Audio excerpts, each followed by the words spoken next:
Sir हो गया। चलिए बच्चे, पहले हम ये वाला टॉपिक कंप्लीट कर लेते हैं, फिर आपका डाउट सेशन भी आपको कर ही दूंगा। ठीक है, आई थी मैंने मैनेजमेंट से बात भी की है, एक आपका डाउट सेशन रखेंगे, तो आपके जो भी डाउट आ रहे हैं ना आप उनको इकट्ठा कर सकते हो। ठीक है, चलिए बच्चे, यहाँ तक किसी को कोई भी क्वेश्चन, कोई भी कंफ्यूजन? ओके, चलिए हम स्टार्ट करते हैं। तो बच्चों आप सबको पता ही है, I think spring I think सब बच्चों ने यूज करके अपनी लाइफ में देखा ही होगा। स्प्रिंग एक्चुअली क्या होता है, आप सबने देखा होगा कि आप पहले जो पेन आते थे, पेन आपने देखा होगा जिसमें आप ऊपर नीचे करके उसको आप मतलब चला सकते थे पेन को। ठीक है, अब स्प्रिंग में होता क्या है, जैसे एक मेटेलिक एक ऐसी शेप होती है।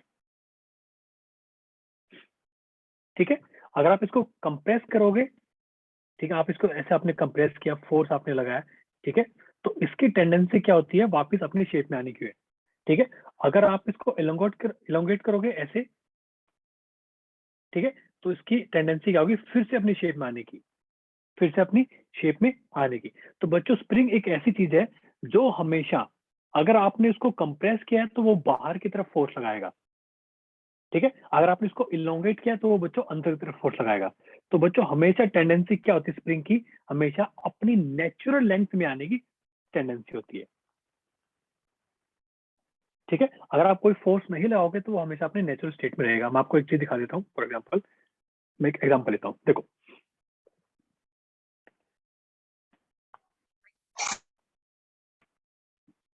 देखो यहाँ पे हमने मान लो एक हमने स्प्रिंग ऐसे हमने रखा।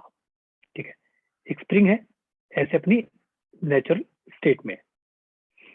ठीक है, मान लो आपने क्या किया, आपने इसको इलोंगेट कर दिया, आपने इसको इलोंगेट कर दिया ऐसे एक फोर्स लगा के बाहर की तरफ।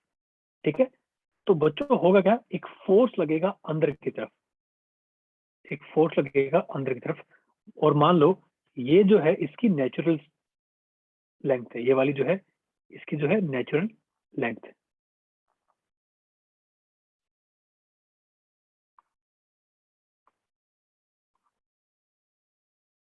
ठीक है, नेचुरल लेंथ। अब देखो बच्चों, अगर आपने इसको एक्स डिस्टेंस से, मान लो आपने क्या है, आपने इसको एक्स डिस्टेंस से क्या किया, आपने इसको इलोंगेट किया। ठीक है, तो बच्चों एक फोर्स लगेगा अंदर की तरफ। अगर मान लो आपने क्या है, आपने इसको कंप्रेस कर दिया, आपने जो इसको ऐसे कंप्रेस कर दिया है कि ऐसे बिल्कुल दबा दिया ऐसे। ठीक है, और दिस टाइम आपका जो कंप्रेशन था वो मान लो एक्स था, एक्स था। ठीक है बच्चों, तो जब भी ऐसा होता है तो एक स्प्रिंग फोर्स लगता है। अगर आपने इसको कंप्रेस किया है तो बच्चों उस पर जो स्प्रिंग फोर्स लगेगा वो बाहर की तरफ लगेगा। मैं यहाँ पे लिख देता हूँ एफ एस, एफ एस। ठीक है, तो बच्चों जो स्प्रिंग फोर्स लगता है उसकी जो वैल्यू होती है वो होती है, उसको हम लिखते हैं के टाइम्स एक्स, और आगे हम लगाते हैं माइनस। माइनस नहीं भी लगाओगे तब भी चलेगा। देखो बच्चों होता क्या एक्चुअली, यहाँ पे जो के है उसको हम क्या बोलते हैं, स्प्रिंग कांस्टेंट। उसको हम क्या बोलते हैं, स्प्रिंग कांस्टेंट। एक्स क्या है, या तो इलोंगेशन है, either it's elongation, either it's elongation और कंप्रेशन। ठीक है, अगर ये फॉर्मूला आया कहां से, ये फॉर्मूला आया कहां से, तो बच्चों एक एक लॉ होता है हुक्स लॉ, हुक्स लॉ। तो उन्होंने कुछ एक साइंटिस्ट थे मिस्टर हुक, उन्होंने कुछ एक्सपेरिमेंट किए थे, उस एक्सपेरिमेंट बेस पे उन्होंने फॉर्मूला निकाला। ठीक है, अब बच्चों माइनस इसके आगे हम क्यों लगा रहे हैं, तो बच्चों जो माइनस है वो क्या शो करता है, minus show it's a direction of spring force, it will give you direction of spring force. ठीक है, अगर आप माइनस आगे नहीं भी लगाओ तब भी चलेगा। अब देखो होता क्या है, अगर मान लो आपने इसको इलोंगेट किया बाहर की तरफ, आपने इसको आपने इलोंगेट किया बाहर की तरफ, इलोंगेशन, आप अगर फोर्स बाहर की तरफ लगा रहे हो तो बच्चों फोर्स, स्प्रिंग फोर्स कहाँ कहाँ लगेगा, उसकी डायरेक्शन होगी अंदर की तरफ। सबको समझ आ रहा है? Yes sir. मैं फिर से रिपीट कर रहा हूँ, अगर आपने मान लो इलोंगेशन किया, आपने बच्चों अगर इलोंगेशन किया, इलोंगेशन करने के लिए आप क्या करोगे, आप बाहर की तरफ फोर्स लगाओगे, तो बच्चों स्प्रिंग फोर्स लगेगा अंदर की तरफ। अगर आपने इसको कंप्रेस किया, अगर आपने इसको क्या कंप्रेस किया, कंप्रेस करोगे, जैसे आपने यहाँ पे इसको कंप्रेस किया, आपने क्या किया, अंदर की तरफ फोर्स लगाया, फोर्स अंदर की तरफ लगाया, तो बच्चों स्प्रिंग फोर्स कहाँ लगेगा, बाहर की तरफ। तो ये जो नेगेटिव साइन है बच्चों, ये आपको डायरेक्शन दे रहा है स्प्रिंग फोर्स की। मतलब क्या है, आप इसका मतलब क्या है, जो भी आप एक्सटर्नल फोर्स लगा रहे हो ना स्प्रिंग के ऊपर, स्प्रिंग फोर्स की डायरेक्शन हमेशा उसके अपोजिट होती है, इसलिए हम यहाँ पे माइनस साइन लगाते हैं। अगर आप नहीं भी लगाओगे तब भी चलेगा, बस आपको अंडरस्टैंडिंग होनी चाहिए, आपको जो है अंडरस्टैंडिंग होनी चाहिए। यहाँ तक किसी को कोई भी क्वेश्चन, कोई भी कंफ्यूजन? सर नेगेटिव वाला क्लियर नहीं हुआ। बच्चों देखो, अगर आप नेगेटिव मत लगाओ तब भी चलेगा। कहने का मतलब क्या है, स्प्रिंग फोर्स की वैल्यू क्या होती है, के इंटू एक्स। के क्या होता है, स्प्रिंग कांस्टेंट। स्प्रिंग कांस्टेंट मतलब अगर हम बिल्कुल नॉर्मल भाषा में बात करें, स्प्रिंग कांस्टेंट का मतलब क्या है कि एक स्प्रिंग है, ठीक है, उस पे आपको मान लो कि एक एलोंगेशन या कंप्रेशन, एक फिक्स, फॉर एग्जांपल मान लो, मैं आपको छोटा एग्जांपल दे रहा हूँ, एक स्प्रिंग ऐसे है, ठीक है, और बच्चों एक स्प्रिंग ऐसे है। क्या लगता है, अगर मान लो आपको यहाँ पे इलोंगेट करना है, एक मिनट, आपको यहाँ पे एक्स से इलोंगेट करना है दोनों स्प्रिंग में, यहाँ पे आपको इलोंगेट करना है दोनों स्प्रिंग में, कितने डिस्टेंस से, एक्स डिस्टेंस से करना है। तो क्या लगता है किस में ज्यादा फोर्स लगेगा, क्या लगता है आपको बच्चों, किस में ज्यादा फोर्स लगेगा? सर फर्स्ट वाली इलोंगेशन वाली है। कहने का मतलब है दोनों ही स्प्रिंग में आपको एक्स इलोंगेट करना है, एक्स से आपको एक्स डिस्टेंस आपको इलोंगेट करना है। इसका मान लो ये स्प्रिंग कांस्टेंट K2 है, ये K1 है। मानते हो ना कि जो मोटे वाला स्प्रिंग है उसमें ज्यादा फोर्स लगाना पड़ेगा अपने को? Yes sir. यस ठीक है, हाँ, तो बच्चों यही फंडा है। तो मैं यहाँ पे लिख देता हूँ कि spring constant of second spring that is K2 is greater than K1। आया समझ में? Yes sir. चलिए इस पे कुछ क्वेश्चन करते हैं। चलिए बच्चों, एक छोटा सा क्वेश्चन है, क्वेश्चन ध्यान से देखना, बहुत ही सिंपल सा क्वेश्चन है, ठीक है। क्वेश्चन देखो क्या है, ए मास m, capital M is suspended as shown in figure. The system is in equilibrium. Assume pulleys to be massless. K is the force constant. Spring constant या force constant एक ही बात है of the spring. The extension produced in the spring is given by. कहने का मतलब क्या बच्चों, एक हमारा सिस्टम है, मैं आपको यहाँ पे ड्रॉ कर देता हूँ।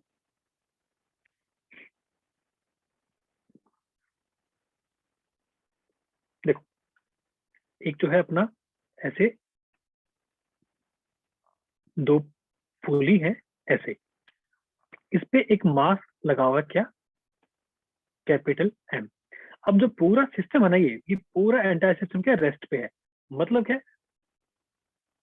अगर ये सारा सिस्टम रेस्ट पे है, और कह सकते हैं हम इक्विलिब्रियम में है, तो इसका मतलब बच्चों देखो क्या है, इसका मतलब है कि सब फोर्सेस सारे वो क्या है, फोर्सेस के सारे बैलेंस्ड है, ठीक है। अगर इसका स्प्रिंग कांस्टेंट K है, ये मान लो B है, और ये मान लो A है, ठीक है। अब हमें क्या बताना है, हमें ये बताना, अगर मान लो पूरा सिस्टम इक्विलिब्रियम में है, तो एक्सटेंशन कितनी प्रोड्यूस होगी स्प्रिंग के अंदर, कैसे करेंगे बताओ?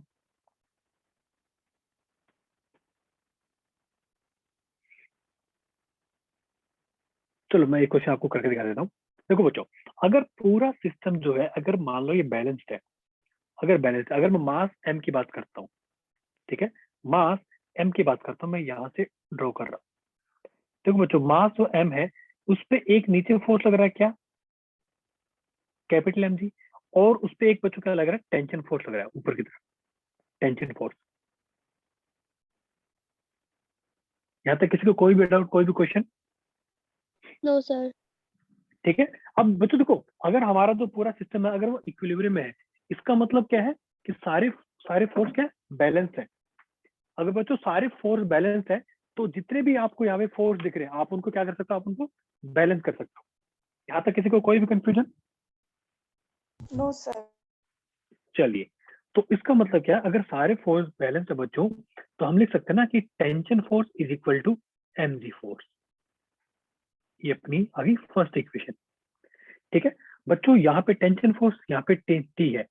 अगर आप पुली की तरफ से देखोगे तो टेंशन की डायरेक्शन ऐसी हो जाएगी, पुली की तरफ से देखोगे आप, ए पुली की तरफ से। अब पूरे पे क्या होगा, पूरे स्ट्रिंग में क्या होगी, सेम टेंशन होगी। अगर आप इसकी बात करोगे बच्चों दूसरे स्ट्रिंग की, मान लो इसमें टेंशन T1 है, ठीक है। अगर आप ए के रिस्पेक्ट में देखोगे तो T1 की डायरेक्शन ऊपर है, अगर आप बी के रिस्पेक्ट में देखोगे तो T1 की डायरेक्शन नीचे है। टेंशन के डायरेक्शन में किसी को कोई कंफ्यूजन तो नहीं है ना? No sir. चलिए सर एक अच्छी बार बात, बता बहुत। क्या कह रहे हो? सर, एक बार थोड़ा सा बता दो। टेंशन के बारे में? Yes sir. देखो बच्चों, जब भी आपको टेंशन के बारे में सोचना हो ना, हमेशा क्या सोचो करो कि एक मास है वो ऐसे लटक रहा है। सबसे सिंपल एग्जांपल ये अगर नीचे की तरफ है तो बच्चों देखो, अगर मान लो मास m रेस्ट पे है, इसका मतलब क्या है, इस पे जो है एक फोर्स ऊपर लग रहा है, मानते हो कि नहीं, इस पे एक फोर्स ऊपर लग रहा है T। अगर आप यहाँ की सीलिंग की बात करोगे बच्चों, तो सीलिंग पे भी तो कोनो को फोर्स लगेगा ना नीचे की तरफ, एक फोर्स ऐसे नहीं लगा तो T बस। तो कहने का मतलब क्या है, जिस पॉइंट की रिस्पेक्ट में अगर आप सीलिंग के लिए देख रहे हो तो टेंशन डायरेक्शन नीचे है, अगर आप इस पॉइंट के लिए देख रहे हो तो टेंशन डायरेक्शन ऊपर है। सिमिलरली देखो, अगर मास m के बारे में बात कर रहा हूँ तो T की डायरेक्शन ऊपर है, अगर पुली की बात कर रहा हूँ तो T की डायरेक्शन नीचे है। अब क्लियर है यहाँ तक, किसी को कोई डाउट? नो सर, अब clear नो है। सर। चलिए बच्चों, अब हम बात करते हैं पुली ए के बारे में। अगर आप पुली ए के बारे में बात करो बच्चों, ध्यान से देखो, इसका हम एफवीडी ड्रॉ कर रहे हैं, इस पे फोर्स लग रहे हैं। एक फोर्स लग रहा है कौन सा, टेंशन नीचे तरफ लग रहा है, दूसरी भी टेंशन नीचे लग रही है, एक टेंशन इसमें लग रही है ऊपर की तरफ T1। अगर सब कुछ बैलेंस है तो हम बोल सकते हैं ना T1 is equal to twice of T। बोल सकते नहीं बोल सकते? Yes sir. सर कैसे? कैसे क्या बच्चा, आप बताओ ना। इस पुली ए पे कितने फोर्स लग रहे हैं? 13 दो। फोर्स। Yes sir. दो टेंशन नीचे लग रही है और एक टेंशन T1 ऊपर लग रही है। अब अगर हम पुली बी की बात करते हैं, बी के बारे में बात करते हैं, तो बच्चों अब देखो, स्प्रिंग, अगर आप कोई भी सामान लटकाओगे स्प्रिंग से तो वो नीचे की तरफ इलोंगेट होगा ना, इलोंगेट हो रहा है बच्चों, नीचे फोर्स लगा रहे हैं स्प्रिंग पे, तो स्प्रिंग फोर्स ऊपर लगेगा पुली बी पे। और दो फोर्सेस, एक तो T1 और ये दूसरा T1, ये नीचे लगेंगे। अब सब पूरा सिस्टम बैलेंस है, तो हम बोल सकते हैं ना Fs किसके इक्वल है, ट्वाइस ऑफ T1। आप पुट कर दो T1 की वैल्यू ट्वाइस ऑफ T, तो Fs किसके बराबर आ गया, 4T के बराबर आ गया। और बच्चों Fs अगर मान लो एलोंगेशन कितनी है, अगर मान लो एलोंगेशन है x, मैं यहाँ पे शो कर देता हूँ, मान लो जो इलोंगेशन है मान लो वो x है, ठीक है, तो Fs किसके बराबर हो जाएगा, k into X which is equal to 4T। 4 into T, T की वैल्यू कितनी बच्चों, कैपिटल mg। तो यहाँ से x की वैल्यू कितनी आ गई, 4 capital mg divide by k। Answer is a. किसी को कोई डाउट, कोई भी क्वेश्चन यहाँ पे? सर एक बार बी वाला पार्ट समझा दो। बच्चों आप सोच के देखो बी, आप बी पे फोकस करो, आप सोच के देखो बी पे कौन कौन फोर्स लगा रहा है। एक तो स्प्रिंग उसको ऊपर की तरफ खींचेगा और दो रस्सियां लटक रही हैं, दो स्प्रिंग, दो स्ट्रिंग है, दो उसके मतलब दो धागे जो हैं वो नीचे की तरफ लटक रहे हैं, एक उनमें टेंशन है, बस बी पे ये फोर्स लग रहे हैं।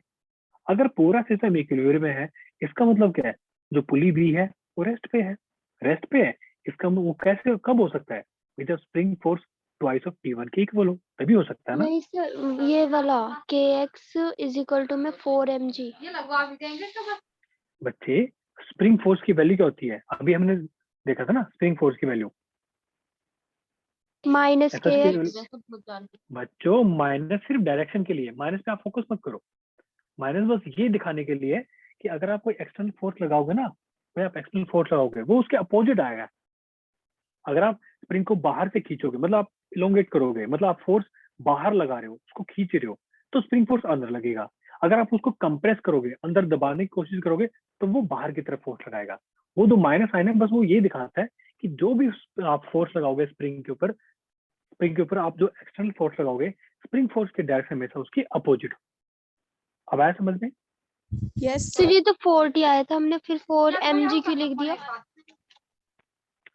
बच्चे टी की वैल्यू कितनी आई थी हमारे पास बिल्कुल शुरू में? टी की वैल्यू mg आई थी ना। अच्छा अच्छा, ओके सर। चलिए एक क्वेश्चन और करते हैं इसके ऊपर जल्दी से। सर हमें चलिए, स्प्रिंग कांस्टेंट की वैल्यू गिवन होगी। हाँ गिवन है ना। नहीं नहीं, वो डिपेंड करता है ना भाई। किसी क्वेश्चन में बोल देंगे भाई इतनी इलोंगेशन है या इतनी कंप्रेशन है, उसमें स्प्रिंग कांस्टेंट बताओ। कई बार ऐसे बोल सकते हैं क्वेश्चन। जैसे ये वाला क्वेश्चन, देखो क्या, the system is in equilibrium, मतलब क्या, सब कुछ रेस्ट पे है, ठीक है। K is the force constant of the spring if each of the pulley A and B has mass. इस बार बच्चों पुली के अंदर मास, पिछले वाले में मासलेस थी। Find the net tension force acting on the lower support. So this time we have to find कि ये जो लोअर सपोर्ट है, ये इस पे कितना फोर्स लग रहा है। Option A, B, C and D. चलो ये वाला क्वेश्चन ट्राई करो एक बार।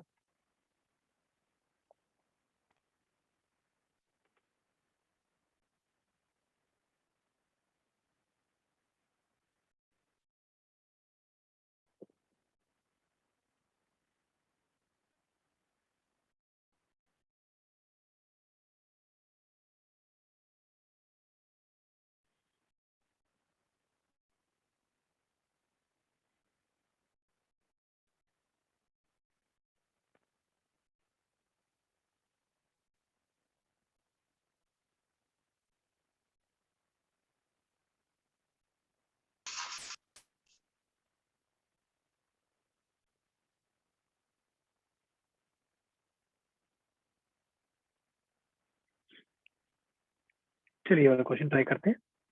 सेम क्वेश्चन वैसा ही है, बस इस बार हमें क्या करना है बच्चों, इस बार हमें फोर्स लगाना है किसके ऊपर, जो लोअर सपोर्ट है। देखो दो पुली है,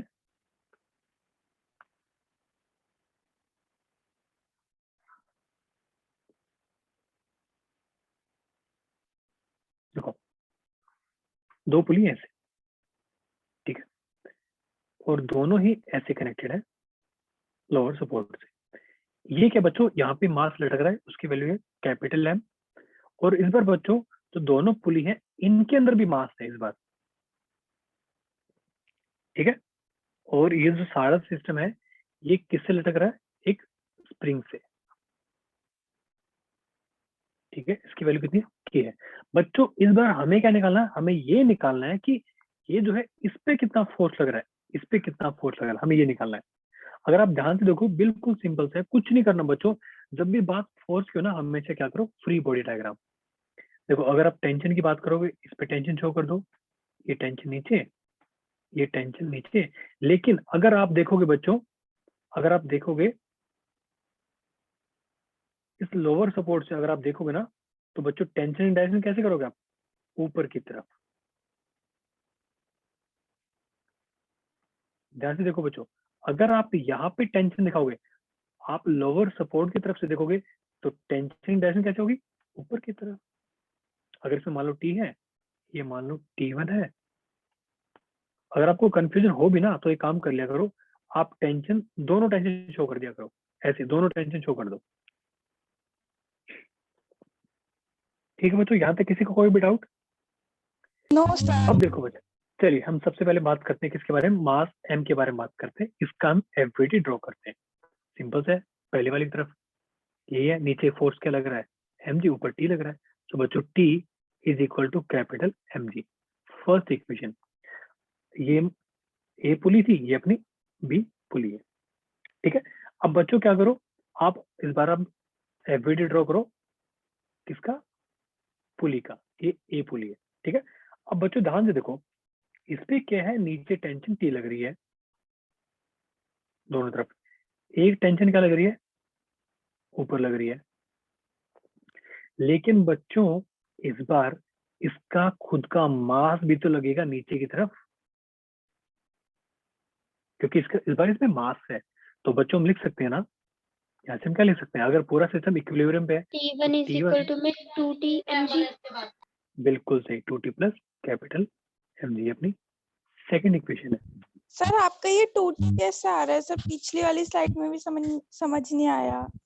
बच्चों देखो, आप क्या करो, देखो ध्यान से देखो, ये जो पुली है, ये जो बच्चों पुली है, इस पे देखो दोनों तरफ रस्सी है, तो उनकी टेंशन नीचे की तरफ लग रही है ना, टेंशन नीचे नहीं लग रही, देखो टेंशन नीचे लग रही है, सर तो वही फोर्स आ रहा है बस। ठीक है, यस अब सर। देखो बच्चों, हमें फाइनली करना क्या है, हमें क्या करना है, हमें फोर्स निकाल रहा है किस पे, इस पे, इस पे फोर्स कितना लग रहा है, फोर्स वो किसके को लाएगा, वो आएगा, भाई देखो टेंशन T1 ऊपर खींच रही है, टेंशन T उसको ऊपर, लोअर सपोर्ट को ऊपर तरफ खींच रही है, तो फोर्स कितना आ जाएगा, वो आ जाएगा T1 प्लस T, बस T1 T और T की वैल्यू डाल दो, T1 की वैल्यू कितनी है, twice of T plus mg plus T, ये कितना आ जाएगा 3T प्लस mg, क्लियर है ना, यहाँ तक किसी को कोई भी डाउट, कोई भी क्वेश्चन। सर सर ये फोर्स सर वाला फोर्स वाला बता दो, T1 प्लस T कैसे? बच्चों देखो फोर्स में क्या है, ऊपर लग रहा होगा T1, ऊपर लग रहा है T, उसको ऊपर की तरफ खींचेगा ना, यस सर। आया यस समझ सर में, तो फोर्स कितना लग रहा है, हमें क्या करना है बच्चों, हमें निकालना है लोअर सपोर्ट पे फोर्स निकालना है, हमें तो हमें क्या करना है, लोअर सपोर्ट पे हमें फोर्स निकालना है, वो फोर्स कितना है T1 और T, तो टोटल कितना हुआ देखो 3T प्लस mg, आया समझ में, तो कितना होता है देखो, सर हम इसके नीचे वाला टी जो नीचे टी आ रहा है सर वो नहीं लेंगे? एक मिनट देखो, टोटल कितना आएगा, 4 mg आ जाएगा, कौन सा T कह रहे हो आप नीचे, सर आपने नीचे वाले पोर्शन वाला T1 और T लिया है सर, ऊपर वाला T नहीं लेंगे हम? बच्चे देखो क्या करते हैं ना, पता है, बताओ, मैं फिर से वही एग्जांपल ले रहा हूँ, टेंशन का कॉन्सेप्ट सिंपल है बच्चों, आप है ना इसको याद रखना ना हमेशा मत, देखो मान लो ये m जो है फोर्स है, ये सॉरी मास है, ये रेस्ट पे है, अगर आप m की बात करोगे, आप जब m की बात करोगे बच्चों, तो m पे क्या, एक फोर्स नीचे लग रहा है mg, एक फोर्स ऊपर लग रहा है t, ये वाली टेंशन, तो जब आप ये वाली टेंशन लगाओ, तो इस टेंशन की आप टेंशन ना लोगे, ये तो ऊपर वाले पे लग रही है, ये तो सीलिंग पे लग रही है ना, सर ठीक है, यहाँ तक किसी को कोई क्वेश्चन, कोई भी डाउट यहाँ तक, नो सर सर एक बार क्वेश्चन दिखा दो। हाँ जी, ये क्वेश्चन था, तो आंसर अपना क्या जाएगा, आंसर आ जाएगा अपना D 4 mg, yes sir done. ठीक है, आगे चले, यस सर चलिए, तो बच्चों ये आपका टॉपिक कंप्लीट हो गया, अब हम स्टार्ट करेंगे एक नया चैप्टर जिसका नाम क्या सर है, एक बार इसके आंसर वाली स्लाइड दिखा दो। एक सेकेंड,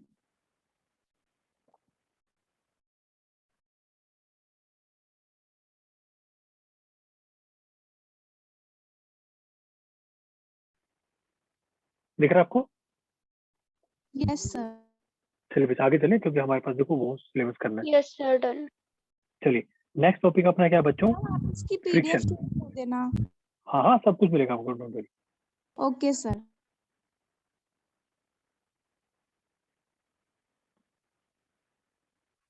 चलिए बच्चों, तो आज हम नया चैप्टर स्टार्ट करने वाले हैं, उसका नाम क्या है, फ्रिक्शन, इसकी आपके 2 सेशन होंगे फ्रिक्शन की, ठीक है, फ्रिक्शन बच्चों बहुत ही सिंपल सा टॉपिक है, ये एक ऐसा चैप्टर है जो सबसे छोटा टॉपिक है, सबसे छोटा टॉपिक है, आज हम क्या बात करेंगे, टाइप्स, एक सेकेंड सॉरी मैं कलर चेंज कर देता हूँ, हम बात करेंगे types of friction and magnitude plus direction, ये हम आज डिस्कस करने वाले हैं, ठीक है बच्चों, ये इतना सिंपल सा टॉपिक है, बहुत ही सिंपल टॉपिक है, लेकिन बच्चे गलती क्या करते हैं, गलती ये करते हैं कि इसमें सबसे ज्यादा बच्चों को कंफ्यूजन होती है कि इसका मैग्नीट्यूड और डायरेक्शन क्या होती है, सबसे छोटा टॉपिक मैं आपको बता देता हूँ, और ये पूरे आपको उसमें काम आएगा, पूरे 11th 12th दोनों में, आई थिंक सबको पता ही है, ठीक है। तो बच्चों कौन बताएगा व्हाट इज फ्रिक्शन? सर मैं बताऊं? हाँ बोलो बोलो जल्दी बोलो। सर फ्रिक्शन वो फोर्स होती है जो किसी भी चीज को रोकती है, मतलब बिल्कुल रोकने के सही। लिए। यस। चलिए ओके, बाकी बच्चे आंसर दो, और कोई? Oppose the force. चलिए, so basically Friction. It's a force, Yes, sir. Opposing it's force. ए, बिल्कुल सही, it's a force which Oppose the comes motion. into picture,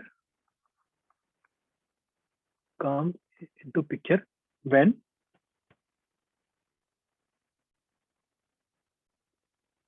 there is a relative motion between two surfaces when they come into contact। किस किस को ये बात बिल्कुल समझ आ गई कि हाँ सर ये समझ आया? किस किस को समझ आया बच्चों? सर आ गई समझ में। बच्चों देखो एक्चुअली क्या है, फ्रिक्शन फोर्स कभी मत सोचना कि इट्स अपोजिंग फोर्स।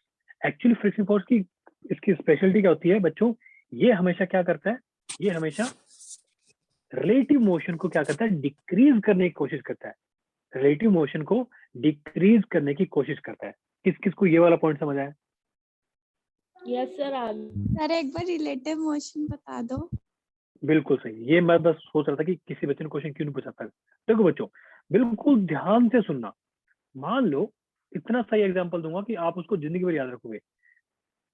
ए बंदा है, ये 50 मीटर पर सेकंड की स्पीड से भाग रहा है इधर, और ये दूसरा बंदा क्या है, बी है, ये बच्चों 30 मीटर पर सेकंड की स्पीड से भाग रहा है, और बच्चों ये है बंदा सी जो 10 मीटर पर सेकंड की स्पीड से भाग रहा है।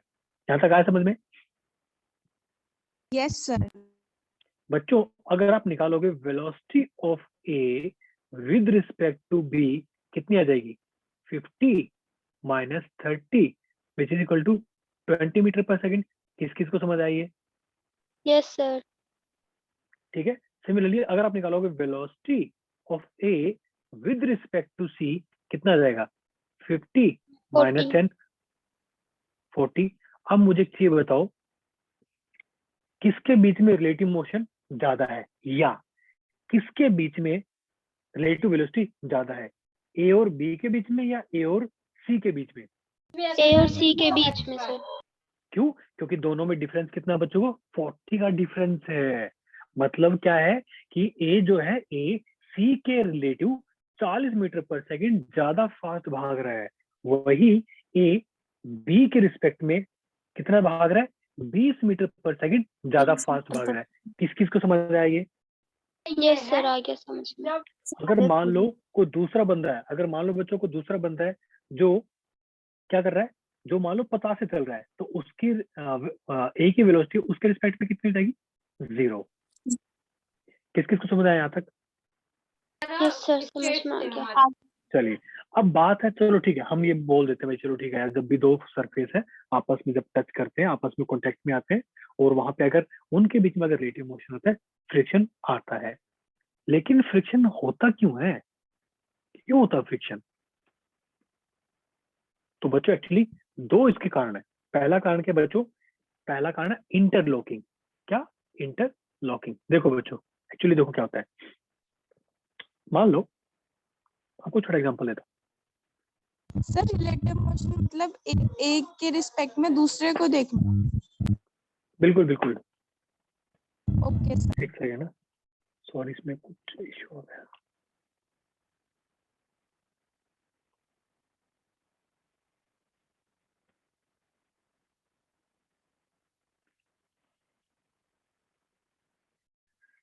चलिए सबको मेरी आवाज क्लियर आ रही है?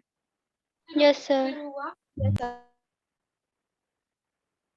ओके, मान लो एक सरफेस ऐसे, ठीक है, और एक बच्चों दूसरा सरफेस है ऐसे, अगर आप इन दोनों को बिल्कुल जूम करके देखोगे ना, जब आप इनको जूम करके देखोगे तो आपको कैसा दिखेगा, ये आपको दिखेगा ऐसे। जब आप इनको जूम करके देखोगे तो दो सरफेस ऐसे टच में होते हैं, ऐसे। ठीक है, तो बच्चों अगर मान लो दो सरफेस आपको दिख रहा है, अगर ऐसे टच में होंगे, आपको दिख रहा है इनके जो नुकीले, ये जो नुकीले वाले पोर्शन है, ये आपस में क्या करेंगे, एक दूसरे से भिड़ेंगे, नहीं भिड़ेंगे? Yes sir. Yes sir. इसको हम क्या बोलते हैं, इसको बोलते हैं बच्चों इंटरलॉकिंग। क्या बोलते हैं, इंटरलॉकिंग। एक तो उसका ये रीजन होता है, दूसरा रीजन क्या होता है, कोल्ड वेल्डिंग। कोल्ड वेल्डिंग मतलब क्या इस बात का मतलब बच्चों ये है, अगर मान लो ये जो है, अगर गलती से, मान लो गलती से अगर ये ऐसे है, दो सरफेसेस है, मान लो फ्रिज, आपका फ्रिज है, देखा आपने फ्रिज, कई बार आपने देखा होगा, अगर आपको जैसे दिवाली पे हम सफाई करते हैं, जब भी करते हैं, ठीक है, तो होता क्या है, जब आप फ्रिज को हिलाने की कोशिश करते हो, बिल्कुल फर्स्ट टाइम आपने देखा होगा, थोड़ा ज्यादा फोर्स लगाना पड़ता है बिल्कुल शुरू में। किस ने ऐसे देखा है? सर एक बार दोबारा बोलना, आपने क्या बोला अभी? मैं ये कह रहा हूँ कि जब आप फ्रिज हिलाते हो, जब मान लो दिवाली सफाई कर रहे हो, फ्रिज मान लो 1 साल से एक जगह पर रखा है, आप उसको फर्स्ट टाइम हिलाने की कोशिश करो, मतलब आप उसको शिफ्ट करना आपको, तो जब फर्स्ट टाइम आप जब फोर्स लगाते हो, फर्स्ट टाइम जब फोर्स लगाओगे तो ज्यादा लगेगा, नहीं लगेगा? Yes yes yes sir. Sir. वो इसलिए होता है बच्चों, क्योंकि होता क्या है, एक अगर आप एक सामान को किसी जगह पे आप ज्यादा टाइम के लिए रख देते हो ना, तो उन दोनों सरफेस के बीच में बच्चों कोल्ड वेल्डिंग हो जाती है। मतलब क्या है, वो आपस में बिल्कुल चिपक जाते हैं। ठीक है, तो बच्चों ये दो रीजन होते हैं क्या, फ्रिक्शन के। सेकंड थिंग, आपने एक बात नोट की होगी, अगर आपको कोई आप सामान शिफ्ट कर रहे हो, अगर आप किसी सामान को घिसा घिसा के शिफ्ट कर रहे हो, तो जब वो सामान रेस्ट पे रखा है ना, तो उस पर ज्यादा फोर्स लगाना पड़ता है। एक बार वो चलने लग गया ना, फिर आपको दिक्कत नहीं होती। कभी देखा आपने ऐसा? मतलब आपको कम दिक्कत होती है, दिक्कत तो होगी फ्रिक्शन की वजह से, पर आपको कम दिक्कत होती है। Yes sir. Yes sir. ये बात किसको समझ आई? Yes sir. आ गई सर। हो गया। ठीक है, तो बच्चों फ्रिक्शन क्या है, it's a property related to two surface in contact which opposes relative motion। सबसे इंपॉर्टेंट पॉइंट ये है कि रिलेटिव मोशन बिटवीन देम। आया समझ में? यहाँ तक किसी को कोई भी डाउट, कोई भी क्वेश्चन? No sir. सर चलिए आगे चले। एक बार चलो लास्ट बच्चों, वाला पॉइंट बता दो, ये विस्कोसिटी। कौन सी वाला point? Sir viscosity. Yes sir. हाँ, विस्कोसिटी आपने देखा होगा कि शहद देखा, शहद या फिर केचप, जब आप किसी बोतल से निकालते हो, उसको निकलने में दिक्कत होती है। Yes sir. क्यों? क्योंकि बच्चों वो ना उसकी टेंडेंसी क्या होती है, सरफेस के साथ चिपकने की टेंडेंसी होती है, वो कोल्ड वेल्डिंग ज्यादा जल्दी बनाते हैं। तो ठीक है कैसा समझ नहीं आया इसको? बच्चों, विस्कोसिटी एक आपका अलग चैप्टर, उस पर बात करेंगे आगे। फ्लूइड्स में एक चैप्टर आएगा, फ्लूइड्स, उस पर बात करेंगे। ठीक है, अभी आप उसको इग्नोर करो। सर ये लास्ट वाला एग्जांपल विस्कोसिटी का ही है। हाँ जी, हाँ जी। ठीक है, चलिए बच्चों, अब हम बात करते हैं कि सबसे इंपॉर्टेंट पार्ट। चलो ठीक है सर, हमने सब कुछ पढ़ लिया, बट ये निकालते कैसे हैं भाई? जो फ्रिक्शन फोर्स है उसको हम कैलकुलेट कैसे करते हैं? तो नेक्स्ट टॉपिक बच्चों अपना क्या है, magnitude of friction force. Magnitude of friction force हम एफ से डिनोट करेंगे हमेशा। मैं एफ से डिनोट करता हूँ बच्चों। देखो एफ की वैल्यू क्या होती है, एफ की वैल्यू होती है म्यू इंटू नॉर्मल रिएक्शन। जहां पे म्यू क्या होता है बच्चों, म्यू होता है coefficient of friction. Mu it's a coefficient of friction. दो सरफेस के बीच में कोफिशिएंट ऑफ फ्रिक्शन मतलब कितना उनके बीच में फ्रिक्शन फोर्स लग सकता है। ठीक है बच्चों, ये होता है unitless. It's a unitless quantity, unitless quantity.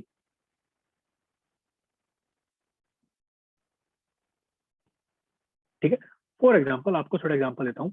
मान लो दो सरफेस है,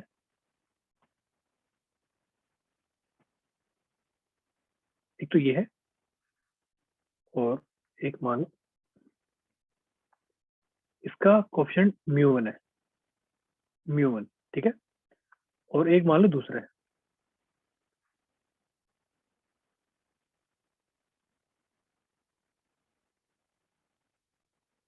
ठीक है। इसका कोएफिशिएंट क्या है बच्चों? म्यू2 है। दोनों ही केस में क्या है, इसका मास भी स्मॉल m है और इसका मास भी क्या स्मॉल m है। तो ये क्या लगेगा बच्चों? ये लगेगा नीचे mg ऊपर नॉर्मल रिएक्शन फोर्स। और दूसरे केस में क्या होगा बच्चों? इसमें भी एक नॉर्मल रिएक्शन फोर्स ऊपर लग रहा होगा, एक इसका खुद का mg नीचे लग रहा हो। तो बच्चों F1 की वैल्यू कितनी हो जाएगी? हो जाएगी mu one into n, that is mu one into mg। और बच्चों F2 वैल्यू कितनी हो जाएगी? म्यू2 इंटू n, यानी कि म्यू2 इंटू mg। अब बच्चों मान लो कि जो म्यू2 है वो ज्यादा है, इफ म्यू2 इज ग्रेटर देन म्यू1, तो बच्चों F2 की वैल्यू ज्यादा होगी नहीं होगी F1 से? किसके समझ आई वाली चीज? म्यू2 ज्यादा है तो F2 भी ज्यादा होगा। हमने मान लिया कि भाई म्यू2 ज्यादा है, बाकी हमने सारी कंडीशन हमने सेम रखी है। तो बच्चों देखो, दिख रहा है आपको, अगर बाकी सारी कंडीशन सेम है तो कोएफिशिएंट ऑफ फ्रिक्शन पे डिपेंड करता है कि उनके बीच में फ्रिक्शन फोर्स कितना लगेगा। ये सबसे सिंपल डेफिनेशन, मतलब ये सबसे सिंपल तरीका है ये फ्रिक्शन फोर्स निकालने का। लेकिन ये आपको मैं तरीका बता रहा हूँ, आगे क्या आएगा, आगे डिफरेंट तरीका आएगा। मतलब क्या है, ये सबसे बेसिक फॉर्मूला है, हम यूज इसी का करेंगे, बट कंडीशन क्या जाएंगी, डिफरेंट हो जाएंगी। कंडीशन डिफरेंट क्यों होंगी? आपको छोटा एग्जांपल देता हूँ। मान लो आप सबने कभी न कभी लाइफ में कभी न कभी किसी चीज पे आपने धक्का लगाया हो, बिल्कुल शुरू में धक्का आपने लगाया हो, चाहे वो गाड़ी हो, चाहे वो बॉक्स हो, या कोई फ्रिज हो, कुछ भी हो। आपने भी एक बात नोट की होगी, कई बार ऐसा भी हुआ होगा कि आपने शुरू में धक्का लगाया, वो चीज नहीं चली। आपने क्या किया? आपने जो है धक्का लगाया, मैं एक एग्जांपल ले रहा हूँ, एक बॉक्स आपने ऐसे रखा हुआ है, ठीक है, ऐसे कोई सरफेस है, उसमें आपने एक बॉक्स रखा हुआ, ठीक है। बच्चों हमने क्या किया, हमने इस पे फोर्स लगाया, क्या F1 हमने फोर्स लगाया, ठीक है। बच्चों F1 फोर्स लगाया तो क्या,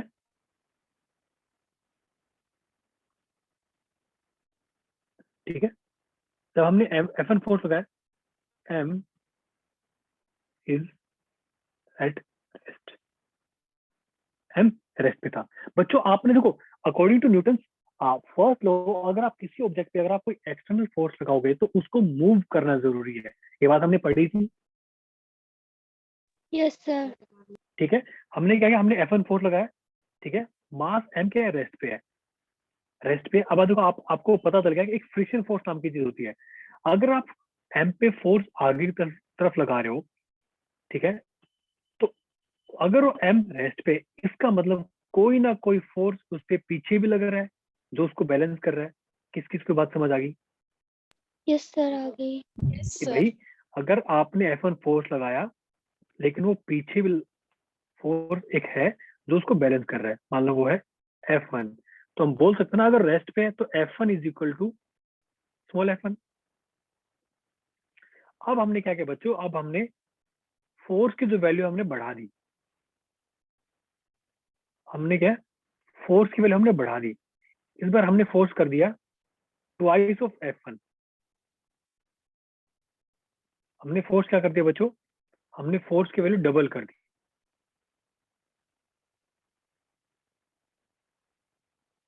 twice of F1, but still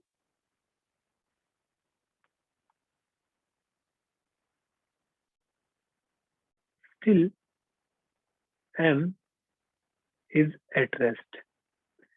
इसका मतलब क्या है बच्चों, एक फोर्स, फ्रिक्शन फोर्स जो है पीछे की तरफ लग रहा है, जो उसको बैलेंस कर रहा है, मान लो F2 है। सो दिस टाइम बच्चों twice of F1 is equal to F2। मानते हो कि नहीं? मान लो तीसरे केस में मान लो चलने लग गया ये बच्चों, अगर चलने लग गया तब भी आपको इतना तो फील होगा ना कि हाँ कुछ ना कुछ तो रोकने की कोशिश कर रहा है M को, फील होगा नहीं होगा? Yes sir. Yes sir. इसका मतलब क्या है, अगर मान लो दो सरफेसेस के बीच में अगर रिलेटिव मोशन नहीं है, मतलब अगर टेंडेंसी है, अगर आप देखो शुरू पहले दोनों केसेस में मास जो m है वो रेस्ट पे है, चल नहीं रहा है, वो सिर्फ टेंडेंसी है, तब भी फ्रिक्शन फोर्स है। और मान लो अगर वो चलने लग गया तब भी फ्रिक्शन फोर्स है। इसलिए बच्चों जो फ्रिक्शन फोर्स है वो दो टाइप के होते हैं। एक होता है काइनेटिक फ्रिक्शन, मतलब क्या है, जब दो मासेस के बीच में एक्चुअली रिलेटिव मोशन है। सेकंड क्या है, सो स्टैटिक, सेकंड है static friction when there is no relative motion, मतलब सरफेस आपस में रगड़ नहीं रहे हैं, but there is a tendency of relative motion. तो बच्चों दो टाइप के फ्रिक्शन फोर्स होते हैं, एक होता है काइनेटिक फ्रिक्शन, एक होता है बच्चों स्टैटिक फ्रिक्शन। जब सर दोनों ही रफ फ्लोर है तो फिर मतलब उसमें भी तो होगा ना, मतलब स्टैटिक वाला। क्या कह रहे हो? नहीं नहीं नहीं, अगर मान लो दो सरफेस अगर आपस में मोशन में आ गए, अगर दो सरफेस आपस में रगड़ रहे हैं, रिलेटिव मोशन हो गया, तब काइनेटिक फ्रिक्शन आएगा। ठीक है, तो आगे से हम क्या करेंगे, फ्रिक्शन एक है एफ एस यानी कि स्टैटिक फ्रिक्शन, इसकी वैल्यू क्या आ जाएगी, mu S into N. F S क्या, एफ एस है स्टैटिक फ्रिक्शन। किस किस को ये बात समझ आ गई कि हाँ सर समझ तो आ गया? ठीक है बच्चों, सर एक बार काइनेटिक दोबारा। स्टैटिक और काइनेटिक एक बार आप बता दो। बच्चों काइनेटिक का मीनिंग क्या होता है, पहले आप बताओ काइनेटिक का मीनिंग क्या होता है? सर मोशन में होना। इसका मतलब है body possesses its motion. Perfect, बिल्कुल सही। काइनेटिक मतलब क्या बच्चों, any object that is moving, that is moving. तो बच्चों काइनेटिक फ्रिक्शन का मतलब क्या हो जाएगा, जब दो ऑब्जेक्ट आपस में रगड़ रहे हैं, आपस में रिलेटिव मोशन है, वहां पे क्या होगा, काइनेटिक फ्रिक्शन। एक है स्टैटिक फ्रिक्शन, स्टैटिक मतलब क्या है, any object which is at rest, अगर रेस्ट पे है बट उनके बीच में टेंडेंसी है। आप एक काम करो सब बच्चे, आप अपने दोनों हाथ को जोड़ के, जैसे हम भगवान की पूजा करते हैं ना, ठीक है, दोनों हाथ जोड़ के आप ना एक हाथ को दूसरे पे घिसाने की कोशिश करो, बिल्कुल ज्यादा फोर्स लगा के, लेकिन एकदम से मत लगाना, धीरे धीरे लगाना, धीरे धीरे करने की कोशिश करना एक बार। क्या सबने ट्राई,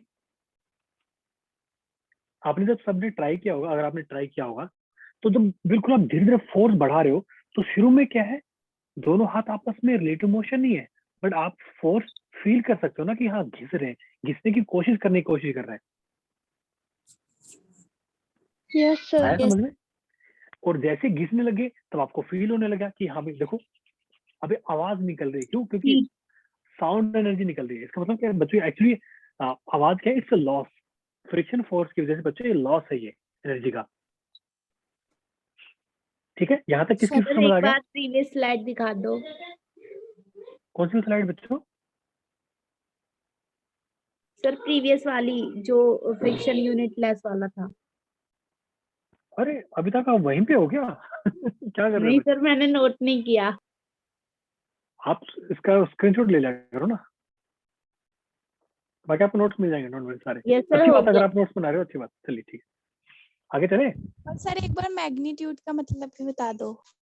मैग्नीट्यूड मतलब बच्चों आप उसको, अच्छा क्यों बताओ, आपके पास 10 मान लो ऑरेंज है, जो 10 है वो क्या है, 10 है मैग्नीट्यूड, मतलब आपके पास ऑरेंज तो है बट कितने हैं, 10 मीन्स मैग्नीट्यूड। है समझ में? Yes sir. ठीक है, चलिए अब बच्चों हम सबसे सिंपल टॉपिक करेंगे, दुनिया का सबसे सिंपल टॉपिक, लेकिन बच्चों उससे इतना डरते हैं। उससे पहले हम बात करेंगे बच्चों, मैं आपको एक चीज बता देता हूँ, देखो ध्यान से देखो एक बार।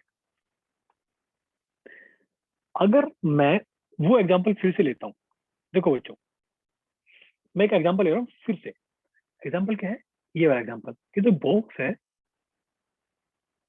मान लो ऐसे, ठीक है, हमने क्या किया बच्चों, हमने इसमें फोर्स लगाया, F1 फोर्स लगाया, ठीक है, ये क्या है, रेस्ट पे है बच्चों, ये रेस्ट पे है। इसका मतलब क्या है, F1 किसके इक्वल है, कैपिटल F1 की। मैं शो कर देता हूँ F1 पीछे की तरफ, ठीक है। अब हमने क्या किया बच्चों, हमने फिर से एक फोर्स लगाया,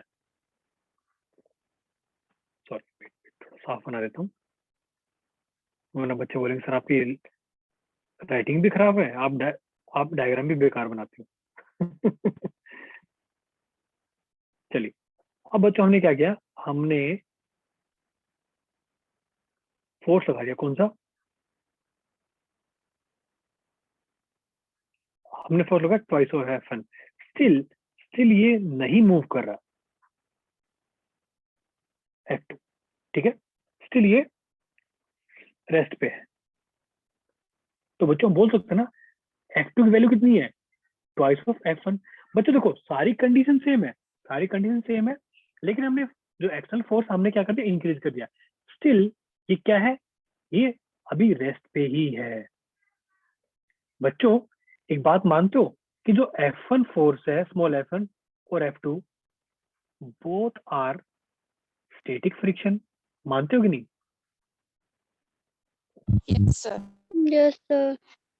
बच्चों एक चीज सोचो, दोनों स्टैटिक फ्रिक्शन है, ओके। मान लो एक ऐसी वैल्यू थी, एक ऐसी वैल्यू जिसपे मान लो कि आपका जो मोशन, आपका जो फोर्स है वो चलने लग गया। मान लो मैं एक एग्जांपल और बना देता हूँ, ठीक है। मैं एक ऐसी कंडीशन बता रहा हूँ, इस फोर्स की वैल्यू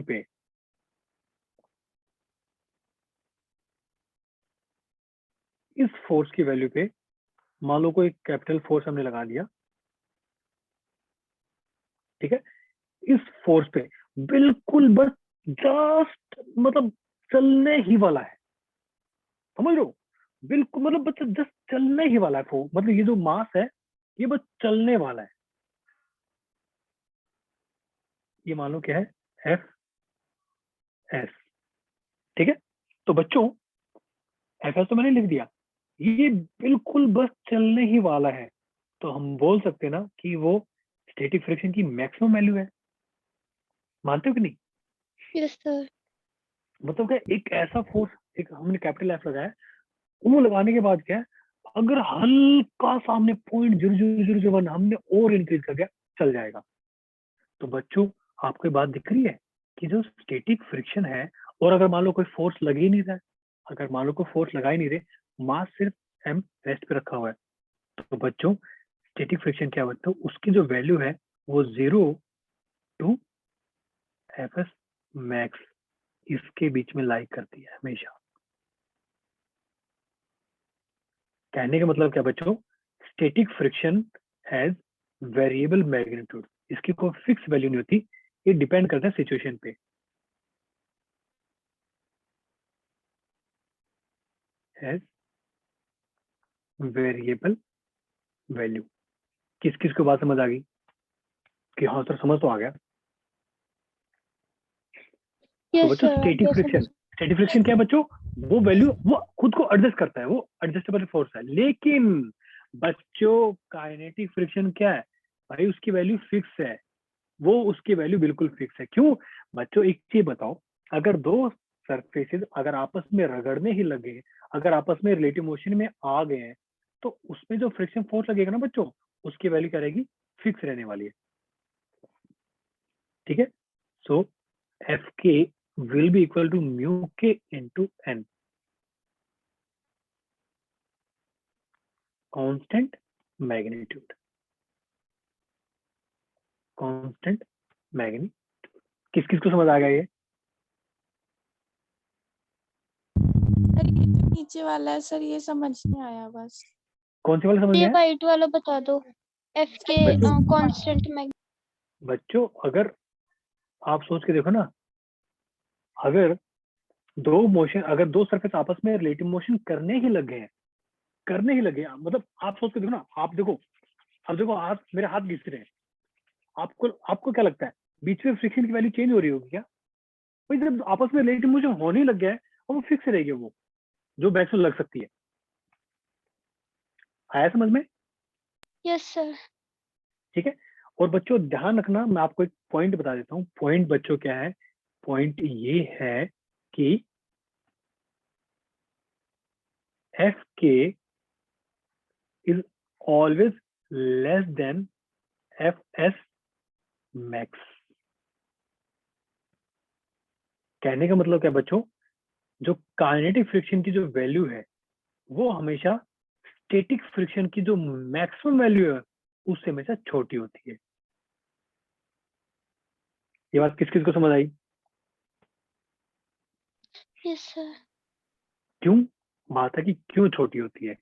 कहने का मतलब क्या, आपको मैंने बताया था ना कि अगर मान लो एक फ्रिज है, आप उसको 1 साल बाद हिलाने की कोशिश कर रहे हो, 1 साल बाद आप उसको शिफ्ट कर रहे हो अपने घर में ही, आपको नहीं फील होता क्या जब आप फर्स्ट टाइम उसको हिलाते हो, फर्स्ट टाइम जब आप फोर्स लगाते हो, तो जब वो हिल नहीं रहा होता शुरू में बिल्कुल, या फिर कोई बॉक्स, मान लो कोई गाड़ी है, कुछ मान लो एक ऐसा बॉक्स है जो थोड़ा भारी है और आपको पता है आप उसको हिला दोगे, तो फर्स्ट टाइम उसको हिलाने में ज्यादा फोर्स लगता है एज कंपेयर टू जब वो मोशन में आ जाता है। ये बात किस किसने फील की है, किस किसने एक्सपीरियंस किया है? Yes sir. और ऐसा होता क्यों? क्योंकि बच्चों, जब दो सरफेसेस आपस में मोशन में आ जाते हैं ना, तो उनके बीच में इंटरलॉकिंग नहीं होती, सॉरी, उनके बीच में कोल्ड वेल्डिंग नहीं होती, कोल्ड वेल्डिंग। सोच के देखो ना, एक फ्रिज आपने 1 साल से एक जगह पे रखा हुआ है, वो वहां पे बॉन्ड बना लेता है, वो वहां पे चिपक जाता है, तो एक बार वो बॉन्ड टूटने में ज्यादा फोर्स लगाना पड़ता है, और एक बार बॉन्ड टूट गया ना, एक बार कोल्ड वेल्डिंग टूट गई ना, क्योंकि देखो आपको लोग क्या लगता है, दो मोशन, दो सरफेस अगर आपस में रेटिव मोशन करेंगे तो उनको कोल्ड वेल्डिंग बनने का टाइम आप दे रहे हो क्या?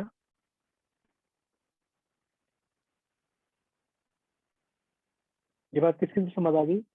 सर कोल्ड वेल्डिंग और इंटरलॉकिंग सेम है ना? नहीं बच्चे, इंटरलॉकिंग अलग चीज है, कोल्ड वेल्डिंग अलग चीज है। इंटरलॉकिंग क्या है? जब दो, देखो आपको दिख रहा है ये वाला, देखो ये वाली चीज देखो, आपको दिखाता हूँ, आप सोच के देखो ना, अगर मान लो ये सरफेस जब आगे जाने की कोशिश करेंगे तो इससे नहीं टकराएंगे क्या?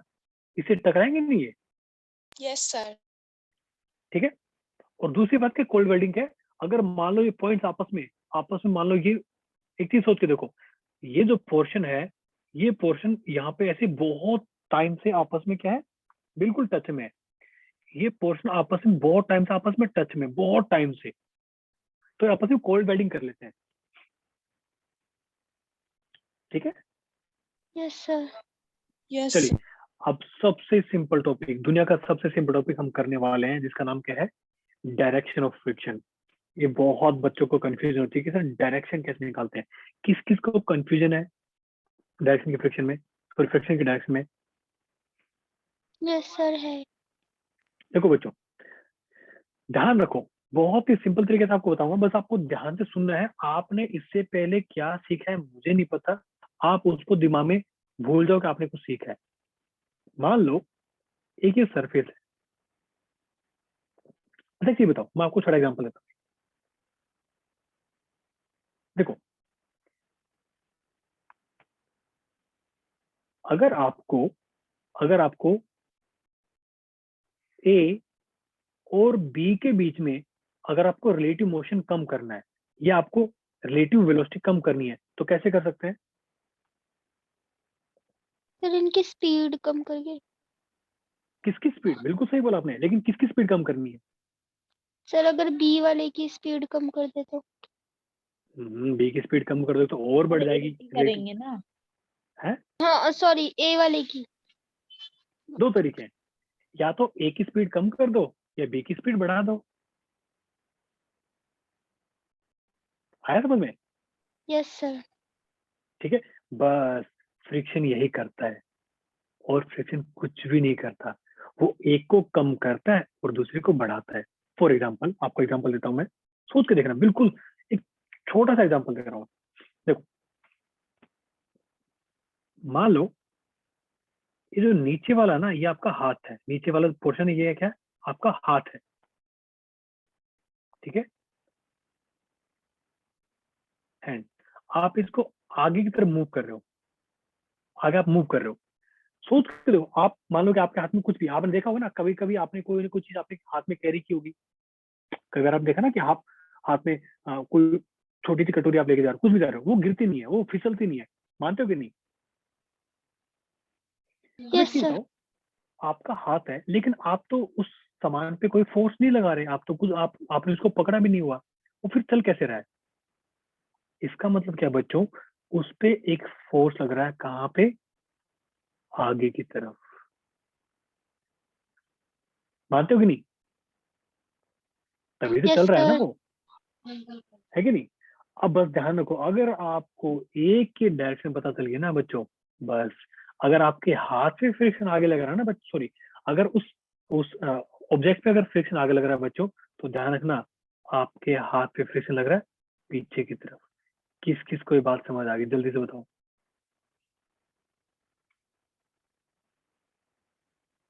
आ गई किस सर किस सर. की बात जरूरी समझ है आ कि गई? हमेशा आगे कोई इसका फ्रिक्शन नहीं लगेगा? नहीं नहीं नहीं नहीं नहीं बच्चे, मैं ये नहीं कर रहा हमेशा आगे लगे। मैं एक एग्जांपल लिया, मैंने सबसे सिंपलेस्ट एग्जांपल लिया जो हमने लाइफ में किया है, कि हाथ में आप कुछ भी, आपने क्या किया, आपने कभी दिवाली पे दिए जलाए होंगे, आप अपनी छत पे अपने हाथ पे दिया रख के आप ऊपर लेके गए होंगे, किया आपने यस कभी? तो वो दिया नीचे गिरता क्यों नहीं है? क्योंकि उस पर फ्रिक्शन फोर्स लग रहा होता है। भाई आपकी बॉडी जो है, आपकी बॉडी तो आपका हाथ आगे की तरफ लेके जा रही है ना, दिया तो नहीं लेके जा रही। अब दिए को आगे कौन खींच रहा है? Friction force. अब देखो, फ्रिक्शन फोर्स दिया को आगे खींच रहा है, तो फ्रिक्शन फोर्स आपके हाथ पे पीछे एक फोर्स लगाएगा। ये बात किस किस को समझ आ गई? यस सर आगे। Yes Yes, sir. बच्चों sir. इसका मतलब क्या है?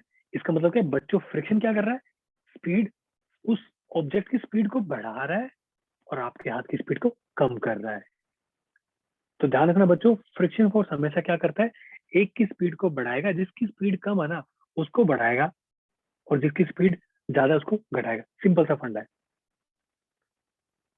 ठीक है, आपको एक एग्जांपल और देता हूँ, देखो।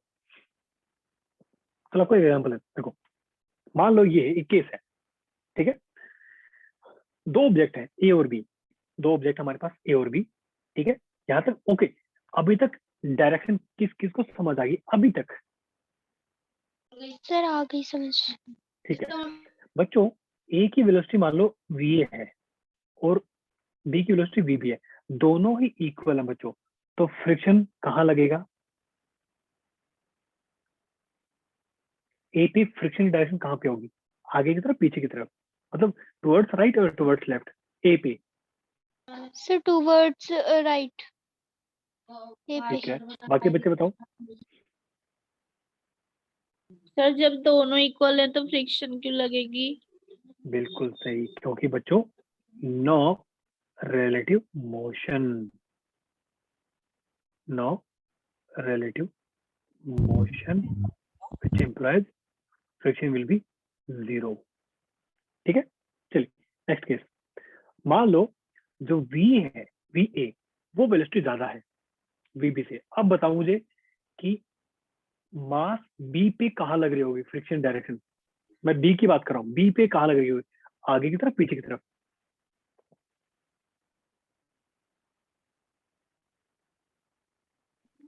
सब बी सर पे बी तो बी पीछे की पे तरफ तो लगेगी ना। पीछे की साइड लगेगी.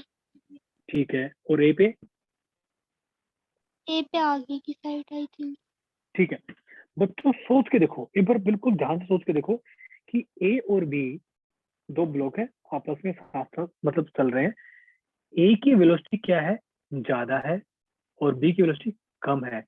अगर अपने को रिलेटिव मोशन, अगर अपने को डिक्रीज करना है, तो बच्चों फ्रिक्शन क्या करेगा? ए की वेलोसिटी को क्या करेगा? डिक्रीज करेगा बच्चों, और बी को क्या करेगा? इंक्रीज करेगा। तो फ्रिक्शन फोर्स कहाँ लगेगा ए पे? बच्चों पीछे की तरफ। बी पे लगेगा आगे की तरफ। क्यों? क्योंकि हमें क्या करना है? हमें रिलेटिव मोशन डिक्रीज करना है। वो कब होगा? जब ए की वेलोसिटी को आप कम कर दोगे, बी की वेलोसिटी को बढ़ा दोगे।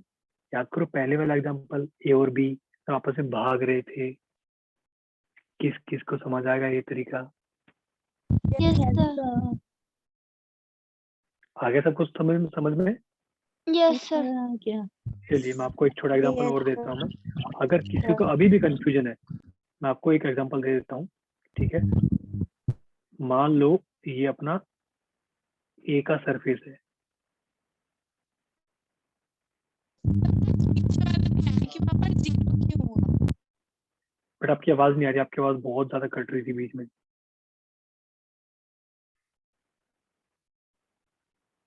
जो भी क्वेश्चन पूछा था फिर से क्वेश्चन पूछो, आपकी आवाज कट रही थी बच्चे।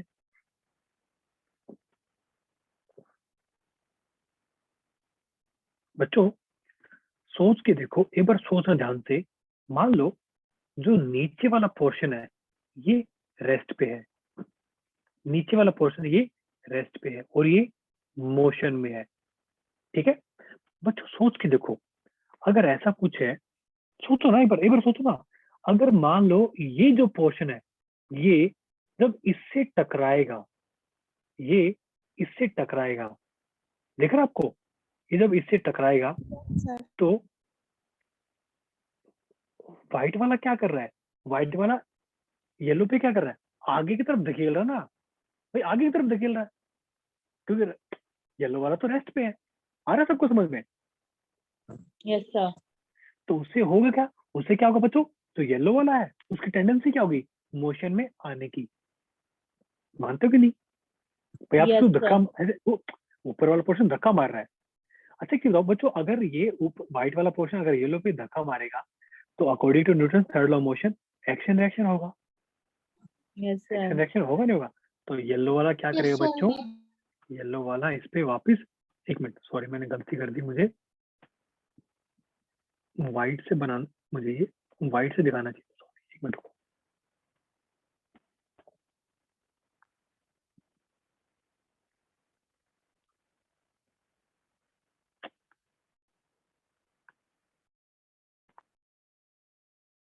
देखो, तो व्हाइट वाला क्या करेगा, आगे की तरफ धक्का लगा रहा है, आगे की तरफ,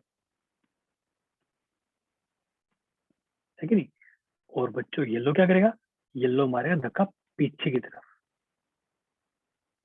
सबको समझ आ रहा है? पीछे की तरफ।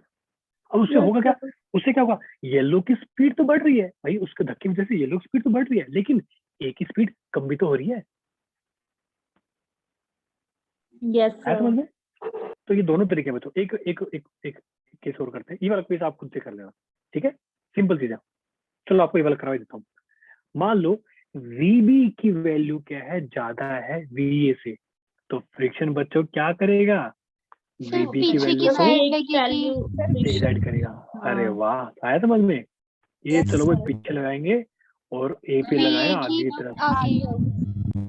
बच्चों अब किसी को डाउट फ्रिक्शन की डायरेक्शन में? No, No, sir. sir. मैंने आपको दोनों तरीके बता दिए, ठीक है।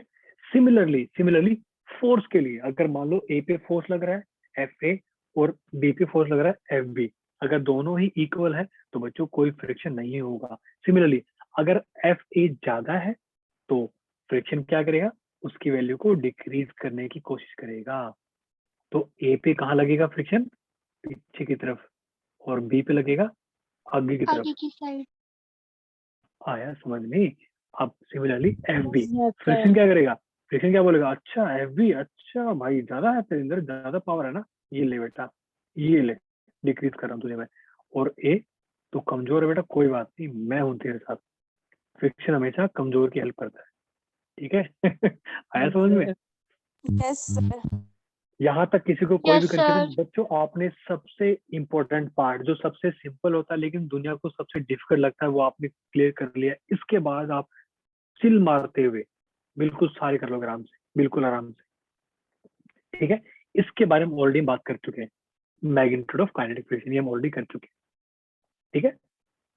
चलिए अब हम बात करते हैं इसके बारे में जल्दी से। बच्चों एंगल ऑफ रिपोज क्या होता है, इसके बारे में बात करते हैं, ठीक है। पर ध्यान से सुनना, बहुत ही सिंपल सा टॉपिक है, 30 सेकंड का टॉपिक, सिर्फ 30 सेकंड। देखो क्या, मान लो एक इंक्लाइन प्लेन मान लो ऐसे है, एक हमने ऐसे कर दिया,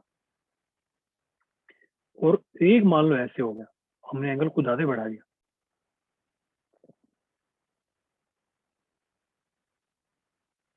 ठीक है। ये एंगल कितना है, ये मान लो क्या है, θ1, θ2, और ये मान लो थीटा है, ठीक है। और हमने क्या किया बच्चों, हमने यहाँ पे रखा हुआ था एक बॉक्स, हमने जो है एक बच्चों यहाँ पे बॉक्स रखा हुआ था मास m का,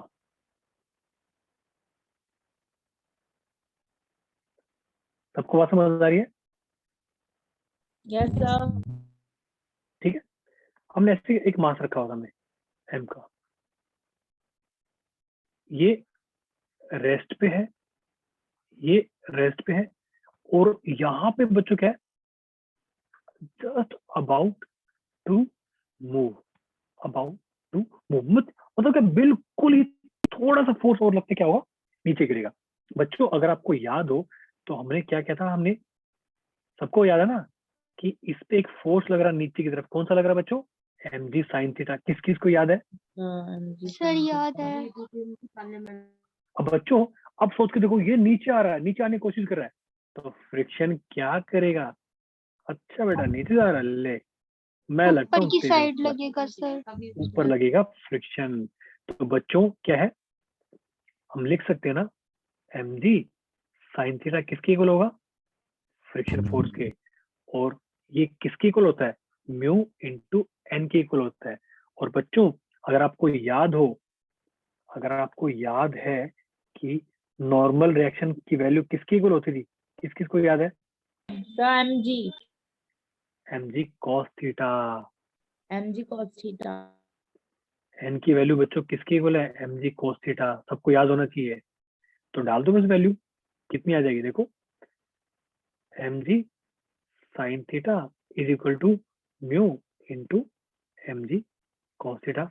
mg कैंसिल, तो बच्चों टेंजेंट ऑफ थीटा की वैल्यू कितनी आ जाएगी, म्यू, और थीटा की वैल्यू कितनी आ गई, tan इनवर्स म्यू। इस थीटा को हम क्या बोलते हैं बच्चों, इसको हम बोलते हैं angle of repose. Angle of repose means ऐसा एंगल जिसपे mg sin theta friction force के इक्वल हो जाता है। मतलब क्या है, जस्ट अबाउट टू मूव होता है, जस्ट अबाउट टू मूव। आया समझ में? और इसके अलावा यहाँ पे कोई फोर्स नहीं लग रहा, यहाँ पे सिर्फ फ्रिक्शन फोर्स लग रहा है। इसका नेम मतलब है कि angle of, angle of repose यहाँ पे लिखा हुआ मैंने, don't worry, angle sir of जैसे रिपोज। हाँ जी बोलो। सर वो वाली स्लाइड दिखाना, पहले वाली। सर जैसे ही तीसरा वाला आपने ट्रायंगल बनाया बड़ा एंगल, तो ये जो इसके ऊपर मास रखा है वो ज्यादा तेजी से नहीं गिरेगा नीचे को नहीं, अकॉर्डिंग? अभी क्या, नहीं वही मैं कह रहा हूँ, हम एंगल इंक्रीज कर रहे हैं भाई। हमने पहले एंगल क्या रखा, हमने थीटा 1 रखा, नहीं चला, बिल्कुल रेस्ट पे था। फिर हमने थीटा 2 हमने किया, अभी भी नहीं चला। थीटा करते ही उसकी जस्ट टेंडेंसी होगी, बस बस कि निकलने ही वाला, वो बस गिरने वाला है, खबर है? उस टाइम क्या होगा, mg sin थीटा किसकी इक्वल हो जाएगा, फ्रिक्शन फोर्स के। Yes sir. ठीक है, चलिए बच्चों लास्ट टॉपिक है, ये टॉपिक नेक्स्ट टॉपिक है एंगल ऑफ फ्रिक्शन। बच्चों आप सोच के देखो, सोच के क्या देखो, अगर मान लो एक ब्लॉक है, एक ब्लॉक है वो मोशन में है, ब्लॉक है वो क्या, मोशन में ऐसे चल रहा है, ठीक है, आपने उस पर लगाया एक फोर्स,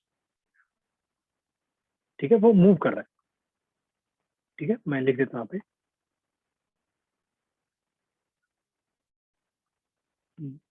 मूविंग। ठीक है बच्चों, अगर आपको याद हो तो इस पे एक फोर्स ऊपर की तरफ लगता है, नॉर्मल एक्शन, याद है कि नहीं? Yes sir.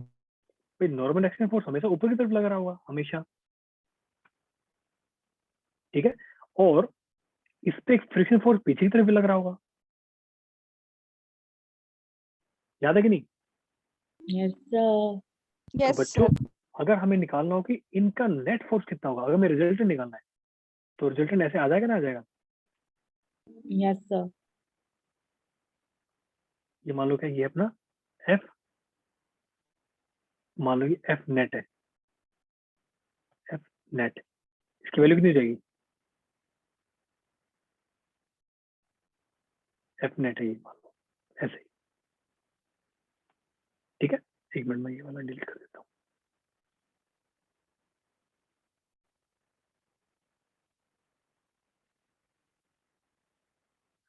ऐसे, ठीक है। तो बच्चों ये जो एंगल है ना, ये एंगल आपको शो कर रहा हूं मैं, ये जो एंगल है ये वाला, इसको हम क्या बोलते हैं, अल्फा। क्या बोलते हैं इसको हम, अल्फा। ये होता है angle of friction. So alpha it's angle made by resultant of contact forces. बच्चों हम normal reaction and friction force को हम क्या बोलते हैं, इसको हम बोलते हैं कॉन्टैक्ट फोर्सेस, कॉन्टैक्ट फोर्सेस। तो बच्चों ये जो एंगल बन रहा है ना, इसको हम क्या बोलते हैं, एंगल ऑफ फ्रिक्शन। किस किस को समझ आई है? सर सिंपल सी कॉन्टैक्ट है, फोर्स कौन सी है सर? बच्चों नॉर्मल रिएक्शन फोर्स और फ्रिक्शन फोर्स को हम कॉन्टैक्ट फोर्स बोलते हैं।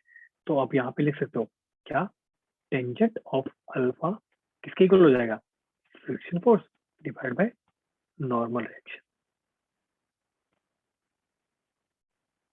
किसकी समझ आ गया ये? कैसे कर दिया सर बस लास्ट में? ये सिंपल सा, क्या कह रहे हो? सर ये tan अल्फा कैसे कर दिया, मतलब F/n?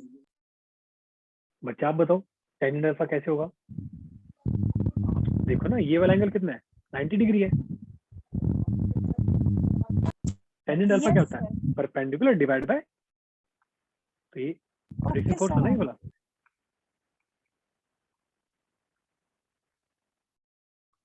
ये अपना फ्रिक्शन फोर्स आया समझ, बस इतना सिंपल सा टॉपिक था ये। यस ठीक है? सर, आ गया। ओके, Yes, यहाँ तक किसी को कोई भी कंफ्यूजन, कोई भी डाउट? Yes, sir. मुझे नो सर। हाँ जी, डाउट पूछो क्या है? सर पिछली स्लाइड में है वो सर। एक सेकेंड, इसमें सर जिसमें आपने 0 लेस देन fs वाला करवाया था सर।